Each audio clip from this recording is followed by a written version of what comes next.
রব্বুল আলামিন পৃথিবীর কোনো মানুষ আমার গুনাহ সম্পর্কে জানে না, তুমি আমার গুনাহ সম্পর্কে জানো। আমি এমন গুনাহ করেছি আমার বিবি জানে না, বিবি গুনাহ করেছে আমি জানি না। আল্লাহ তুমি সব কিচ্ছু জানো, হে আমার প্রভু তুমি আমাকে মাফ করে দাও।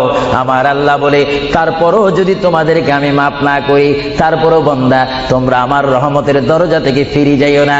আমি তোমাদেরকে হুকুম দিচ্ছি, ওয়ালাউ আন্নাহুম ইয যালামু আনফুসাহুম জাউকা, বান্দারে যদি গুনাহ করে ফেলো আমার রহমত থেকে মুখ ফিরে তুমি চলে যাইও না। বান্দা আকাশ পরিমাণ যদি গুনাহ করো, পাতাল পরিমাণ যদি গুনাহ করো, সাগরের পানি পরিমাণ যদি গুনাহ করো, পাহাড় তুলনায় যদি তুমি গুনাহ করো, আমার দরবার থেকে তুমি নিরাশ হইও না। বান্দা আমি তোমাকে একটি রাস্তা পাঠাই দিচ্ছি, একটি পথ তোমাকে আমি দেখাই দিচ্ছি। সেই পথটি কোন পথ তোমরা জানো?